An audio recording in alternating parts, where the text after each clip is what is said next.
खबर खास में आपका इस्तकबाल करते मैं हूं आपके साथ सना वारिस। खबर खास में आज हम बात करेंगे जात पात मजहब और सियासत के नाम पर क्या मुस्लिम वोट तकसीम होता है।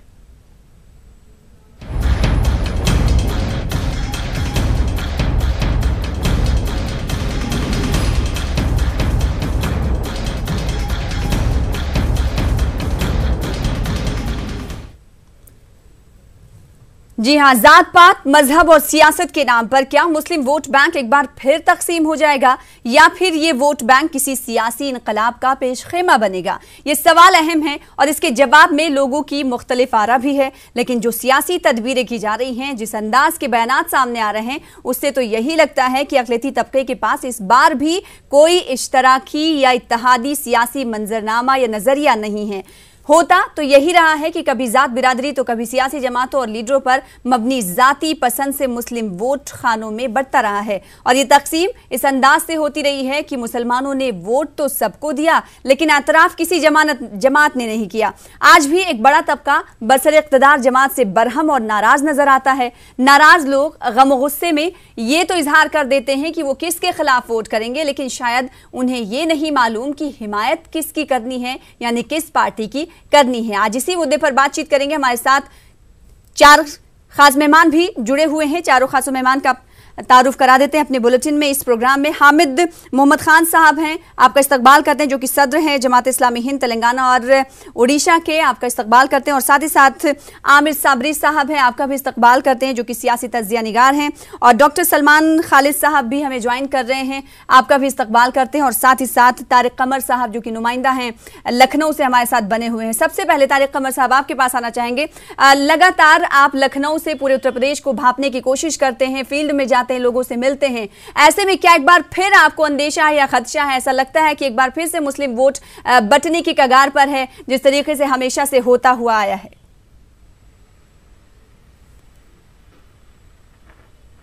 यकीनी तौर पर सना, ये जो मंजरनामा है ये शहादत देने लगा है, गवाही देने लगा है। तस्वीर वाज़े हो रही है कि अभी तक कोई मतमय नज़र ऐसा सामने नहीं आ रहा है जो ये कहा जा सके जिसकी बुनियाद पर कि मुसलमानों का जो वोट है वो इत्तेहादी या इश्तराकी शक्ल इख्तियार करेगा।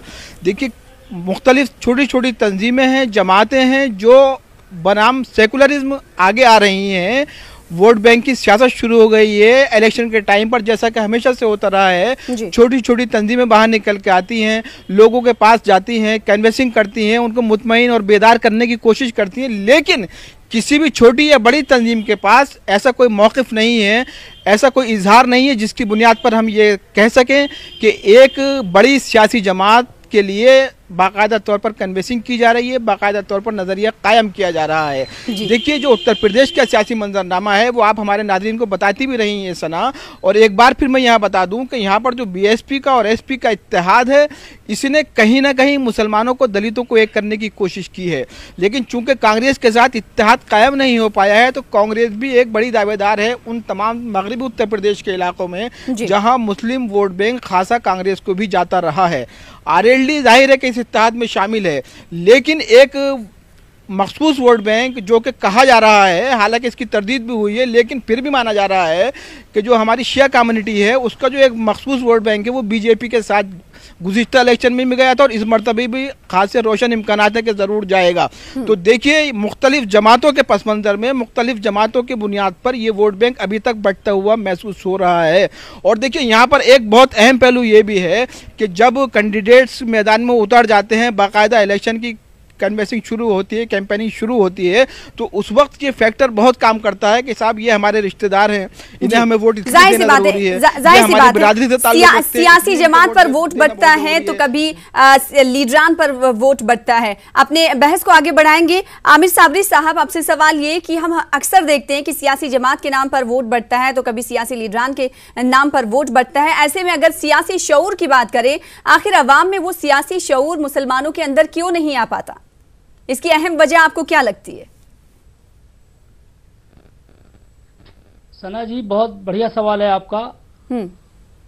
समंदर मुद्दतों यूं तो बहुत खामोश रहता है, मगर जब बोल पड़ता है तो साहिल चीख उठते हैं। आप देख लीजिए कि इस बार मुसलमानों में कोई बहुत ज़्यादा जोश नहीं है वोट डालने का और बहुत खामोशी अख्तियार की हुई है, लेकिन ये खामोशी कहीं ना कहीं तूफान ज़रूर लाएगी मुझे ऐसा महसूस होता है। और जहां तक सवाल है कि वोट बंटने का, तो सना जी आप एक बात समझ लीजिए कि जो हमारे पॉलिटिकल लीडर हैं, प्रदेश स्तर पर हों चाहे कौमी सतह पर हों, तो ये वोट बंटवाने का काम बखूबी जानते हैं और करते हैं। लेकिन इस बार मुझे नहीं लगता कि मुस्लिम वोट बटेगा, और मुस्लिम वोट किसी खास पार्टी का भी नहीं इस बार दिख रहा है। मुझे लगता है कि बहुत खामोशी के साथ वो कैंडिडेट को देखेगा, कैंडिडेट का चरित्र देखेगा, कैंडिडेट के किरदार को देखेगा, उसके बाद वोट करेगा। ना कि कांग्रेस को करे, ना कि समाजवादी और बसपा के गठबंधन को करे। ठीक है, सपा बसपा का गठबंधन सिर्फ इसीलिए हुआ है ताकि मुस्लिम वोट ना बटे, मुस्लिम वोट मिल जाए। लेकिन उससे बड़ा सवाल ये पैदा होता है कि कांग्रेस भी एक बड़ी पार्टी है और बरसा बरस बरसर इख्तिदार रही है, उसके बावजूद वो मैदान के अंदर है। तो लगता ही है कि कुछ ना कुछ इस बार मुसलमानों का वोट गुल खिलाएगा, ये मेरा अपना मानना है। ठीक है, इसी सवाल को लेकर हम जाते हैं डॉक्टर सलमान खालिद साहब के पास। सिर्फ क्षेत्र तक सीमित रहता है। जी, सलमान खालिद साहब, क्या आप मुत्तफिक हैं आमिर साहब से जो कुछ देर कबल जिक्र कर रहे थे, इज़हार ख्याल कर रहे थे? आपको क्या लगता है?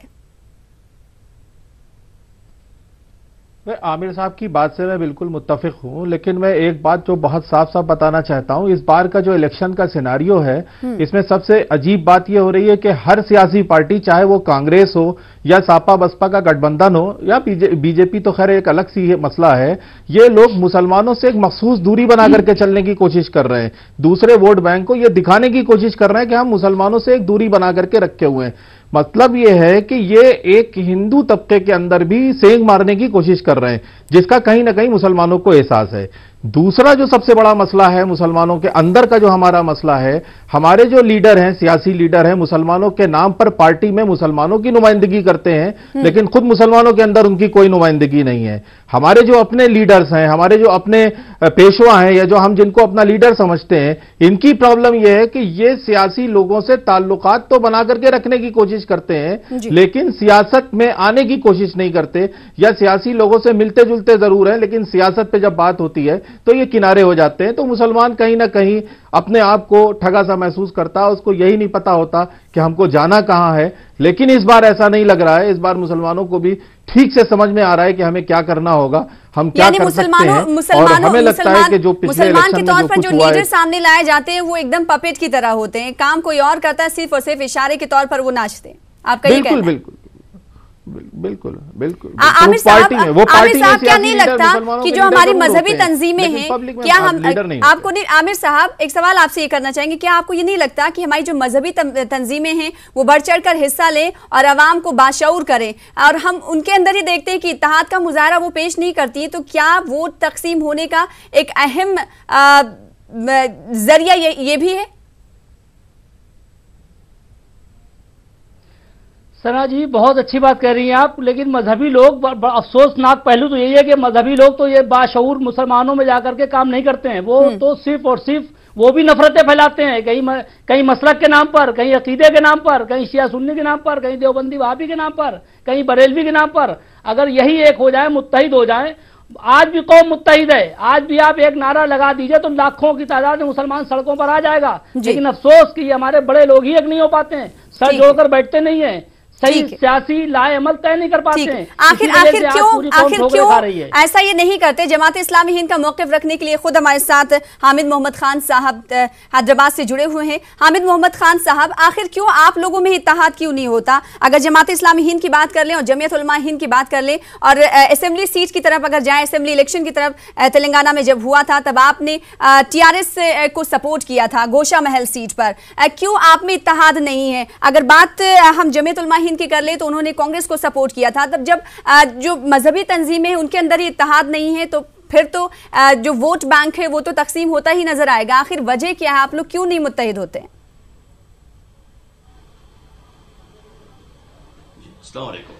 जी वालेकुम अस्सलाम। गोशा महल सीट आपने कहा नहीं, बल्कि हमने तमाम मुकामात पर 119 में से हमने सिवाय 7 जो हैदराबाद की सीट्स हैं उसके मासिवा जितने मुकामात हैं, 1-2 मुकामात पर जो कामारेड्डी और निजामाबाद यहाँ पर मुस्लिम कैंडिडेट ठहरे हुए थे, बाकी के तमाम मुकामात पर जमात ने भरपूर TRS की तायीद की और इंतहाई नामसाइद हालात में वो ठहरी रही लोगों को वो समझाती रही और जो अंडर करंट था उसको उसने वाज़े तौर पर बताया।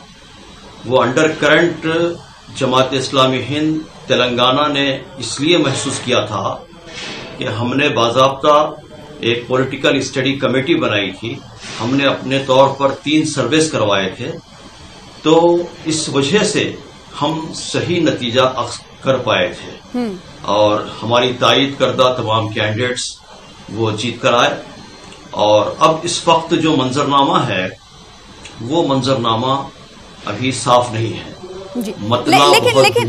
लेकिन हामिद मोहम्मद खान साहब ये इल्जाम भी लगता रहा है मजहबी तंजीमों पर कि वो उस कैंडिडेट को, उस उम्मीदवार को सपोर्ट करती हैं जो वाकई में कमजोर होता है। ऐसे में 2 जो कमजोर उम्मीदवार रहते हैं, अलग अलग मजहबी तंजीमें उन्हें सपोर्ट करती हैं और ऐसे में बाजी कोई और मार ले जाता है। जी, हमारा तो एक उसूल बना हुआ है और उसूल ये है कि जहां पर फस्ताई कुव्वतों को हराने की जिसमें कुव्वत है उस सेक्युलर कैंडिडेट को सपोर्ट करना ये हमारा बुनियादी पॉलिसी का नुक्ता है। चुनांचे हम यही कोशिश करते हैं कि फस्ताई कुव्वत हार जाए और सेक्युलर जो ताकतें हैं वो भरकर आएं और इस पर हम कारबंद भी हैं और इस पर हम कोशिश भी करते हैं। और आप सब अच्छी तरह जानते हैं कि जमात इस्लामी हिंद एक कैडर बेस्ड ऑर्गेनाइजेशन है और उसके गली गली और गांव गांव उसके यूनिट्स और शाखें और उसके मुतवस्सिलीन और कारकुनान जो बेलौस काम करने वाले हैं वो पाए जाते हैं और दीगर तंजीमों का जो मामला है उसको भी हम साथ में लेते हैं। चुनांचे अभी हमने यूनाइटेड मुस्लिम फोरम को भी हमने साथ लिया है जी। लेकिन हामिद खान साहब एक बार फिर से मैं तज़किरा करना चाहूंगी गोशा महल का, क्योंकि हमें मालूम है कि जमात इस्लामी हिंद ने टीआरएस को सपोर्ट किया, यानी आपने टीआरएस को सपोर्ट किया, कांग्रेस को सपोर्ट किया जमात उलमा हिंद ने, तो ऐसे में वहां से बीजेपी कैंडिडेट जीत गया कि आप लोगों को एक साथ मिलकर वहां से नहीं खड़ा होना चाहिए, किसी एक पार्टी को सपोर्ट नहीं करना चाहिए, आपको जमात उलमा हिंद से बातचीत नहीं करनी चाहिए? आखिर क्या वजह रहती है कि आप लोग इत्तेहाद नहीं कर पाते, बातचीत नहीं कर पाते? क्या आपको नहीं लगता कि यही ये चीज है कि बड़ी वजह बन जाती है वोट तकसीम होने के लिए? देखिए, हर जगह पर बीजेपी शिकस्त खाई है, बल्कि उसके जो स्टार जो लोग थे, स्टार वॉर्ड्स थे, वो भी हार गए हैं। किशन रेड्डी और उसके सदर तमाम लोग हार गए। सिर्फ एक जगह वो गोशा महल पर एक चूक हो गई हमसे, और अगर थोड़ा सा हम काम करते उस पर हम फोकस नहीं कर पाए। सही बात तो ये है, ठीक है, आपसे चूक हो गई, लेकिन आप ये नहीं कह रहे हैं कि जो मजहबी तंजीमें हैं वो साथ मिल बैठकर बातचीत करेंगी। क्या आपको नहीं लगता कि तमाम लोगों को इस पर इत्तेफाक रखना चाहिए, आप मजहबी तंजीमों के नुमाइंदे होने के नाते? देखिए, हम अपने तौर पर तो कोशिश करते रहते हैं, ठीक है, और हम कोशिश करते हैं कि तमाम ही लोगों के दरमियान में इत्तेहाद और इत्तेफाक पैदा हो। जाहिर है कि कुछ लोगों की कुछ मजबूरियां होती हैं, तो उन मजबूरियों के तहत वो लोग अपना काम करते रहते हैं, तो उनकी भी एक शनाख्त है और वो लोग अपने तौर पर काम करते हैं। ये जो है सही है कि बैठने का काम हम कर रहे हैं, मुलाकातों का भी काम कर रहे हैं, लोगों से रवाबित बढ़ाने का भी काम कर रहे हैं। चुनाचे जी तारिक कमर, आप कुछ कहना चाह रहे थे? जी हाँ, देखिए सना, मैं ये अर्ज करना चाह रहा था कि हमारे हामिद साहब ने जो कुछ भी फरमाया अभी, तो देखिए ये हमारे मिली समाजी और सियासी लीडरों का ये एक वतीरा है, ये एक बिल्कुल सोचा समझा एक नजरिया है कि साहब हम अपने तौर पर कर रहे हैं। आप हामिद साहब अपने तौर पर कर रहे हैं, मुस्लिम पर्सनल लॉ बोर्ड कहता है कि साहब हम अपने तौर पर सियासी कोई मुदाखलत करते ही नहीं। जमातुल उलमा से बात कीजिए, वो कहते हैं हम अपने तौर पर कोशिश कर रहे हैं। तो देखिए, ये जो अपने तौर पर काम हो रहा है तो इसमें इत्तेहाद हो ही नहीं सकता है। और जब हमारी सरगर्दा बड़ी तंजीमें कहीं मुत्तहिद नहीं होंगी तो ये तवक्को करना कि अवामी सतह पर इत्तेहाद हो जाएगा बिल्कुल गैर यकीनी है, नामुमकिन है। तो देखिए, कहीं ना कहीं इस नज़रिए से बाहर आना पड़ेगा। अपनी ईगो, अपनी शनाख्त, जैसा अभी फरमाया हामिद साहब ने कि हम उनकी अपनी शनाख्त है, इनकी अपनी शनाख्त है, तो ये शनाख्ती जो दायरे हैं इनसे अगर निकल कर नहीं आएंगे तो अवामी वोट मुत्तहिद मुत्तहिद नहीं हो सकता है। मालूम होता है कि एक तंजीम अपने तौर पर काम कर रही है, दूसरी तंजीम अपने तौर पर काम कर रही है, और जैसा कि अभी सना आपने बताया कि होता यही है कि कैंडिडेट्स अपने अपने तौर पर अपने अपने उम्मीदवारों को सपोर्ट करवाते हैं और लोग करते हैं, जिसके नतीजे में जो हरीफ जमातें होती हैं या जिसको लोग न पसंद करते हैं वो कैंडिडेट आगे बढ़ जाता है कहीं ना कहीं। और देखिए एक बात और भी है कि इसमें जो एक पॉलिसी हिकमत अमली है वो ये भी है कि ये ना कहा जाए कि साहब मुस्लिम वोट को यकजा करना है, क्योंकि इससे भी कहीं ना कहीं सियासी तौर पर मुसलमानों को बड़ा खसारा, बड़ा नुकसान उठाना पड़ा है। क्योंकि ये बिल्कुल एक कॉमन सी बात है, जब एक मखसूस तबके के लोग मुत्तहिद होते हैं तो जाहिर है कि इसका रद्द अमल दूसरे बड़े तबके के लोग भी जाहिर करना चाहते हैं और वो भी मुत्तहिद होकर किसी भी एक मखसूस जमात को अपना सपोर्ट देते हैं। तो देखिए इसमें बड़े तदब्बुर की, बड़े एतदाल की और बड़ी सोची समझी हिकमत अमली की ज़रूरत है। उलमाए किराम को, मुख्तलिफ बड़ी तंजीमों के सरबराहों को, सियासी मुबस्सिरीन को, दानिशवरों को एक साथ बैठकर ही कोई फैसला करना होगा, तब तो इख्तिदार में कोई इनकलाब बर्पा किया जा सकता है। अदरवाइज तो यही है कि एक रविश है चलती आ रही है। गुज़िश्ता इलेक्शन में भी वोट की तकसीम हुई थी, इस मरतबा भी हो जाएगी और फिर वही इलेक्शन गुजरने के बाद लकीर के फ़कीर बने रहिए, सांप निकल जाता है लकीर पीटते रहिए। तो ये नज़रिया जो है इसको कहीं ना कहीं तब्दील करने की ज़रूरत है। सरकर्दा जमातों के लोगों को सामने आकर मुत्तहिद कोई फैसला करना ही पड़ेगा। ठीक है आमिर साहब, क्या आपको नहीं लगता कौन सी ऐसी चीज है जो ये मिल्ली तंजीमें, समाजी तंजीमें, मजहबी तंजीमें एक नहीं हो पाती हैं? ऐसे में पत्ता कट जाता है और बाग कोई और होता है। आखिर क्या वो वजह है जो इकट्ठा नहीं हो पाती हैं? जमात इस्लामी के सदर हमारे साथ खुद मौजूद हैं, उनकी जानिब से जो जवाब दिया गया वो भी गोलमोल है। आप कितना इत्तेफाक करते हैं इससे? सना जी, हम हामिद साहब की जो जमात इस्लामी के सदर हैं, मैं 1% की बात से इत्तेफाक नहीं करता। इन्होंने एक बड़ी बात ये कही थी कि किस्ताई जमात के खिलाफ हम एक हुए और उनके खिलाफ आप ये बता दिए 2014 में भी यही इन लोगों ने नारा लगाया था और मुझे इस नारे से बड़ी चिढ़ है, बड़ी नफरत है कि आप किस्ताई ताकतों के खिलाफ एक होने की बात करते हैं। आप बता दीजिए मुझे 2014 में कितनी बड़ी तादाद में भारतीय जनता पार्टी जीत करके आई, सिर्फ इनके इसी नारे की वजह से। और इनका तो पॉलिटिकल में इंटरफियर ही मुझे पसंद नहीं है पॉलिटिक्स में, इसलिए कि इन्होंने 91-93 में ये भी बयान दिया था, 93 में मुहिम चलाई थी कि मुसलमान वोट न डालें। आखिर क्यों न डालें? अगर इनकी मुहिम कामयाब हो गई होती है, और यकीन जान लीजिए अगर मुसलमान वोट ना करता तो आज हमारी स्थिति ये होती कि मैं वोट डालने के लायक भी नहीं रहा था, मेरा वोट का हक छीन लिया जाता। तो सुन, बिल्कुल गलत नहीं है, बिल्कुल सही है। आप अपने आप क्या तारीफ उठा के देखिए, मैं कोई गलत बात नहीं कह रहा हूँ। एक बींग मुस्लिम मैं बिल्कुल सही कह रहा हूँ। आप सुन लीजिए, आप किस्ताई ताकतों को हराने की बात करते हैं, आप कभी नहीं हरा पाएंगे, आप मुस्तकबिल में कभी नहीं हरा पाएंगे। आप बात करिए सिर्फ और सिर्फ कैंडिडेट की, तो आप हरा लेंगे। आप किस्ताई ताकतों का सड़क पर ऐलान करेंगे तो यकीन जानिए मैं दावे के साथ कर सकता हूं कि आप कभी नहीं हरा पाएंगे आप जैसे लोग। सलमान खालिद साहब, क्या नहीं लगता कि जो मिल्ली तंजीमें हैं, समाजी तंजीमें हैं, सिर्फ ज़बानी जमा खर्च करती हैं? अगर बात ज़मीनी सतह पर की जाए तो इनकी जानिब से कोई इत्तेहाद को लेकर और आपसी बातचीत को लेकर कोई अमल नहीं किया जाता है। सिर्फ अपने अपने जैसे सियासी पार्टियां करती हैं अपने नफ़ा नुकसान को लेकर, ऐसे ये भी अपने नफ़ा नुकसान को देखती हैं। सना जी, इसमें बहुत सी चीजें ऐसी हैं, जैसे बहुत सी हमारी मिल्ली तंजीमें ऐसी हैं। मैं डायरेक्ट हामिद साहब को कुछ नहीं कह रहा हूं या इनकी तंजीम को नहीं कह रहा हूं, लेकिन बहुत सी तंजीमें ऐसी हैं जिनका अपने पर्सनल इशू हैं, जिनके अपने अलग अलग ताल्लुक हैं।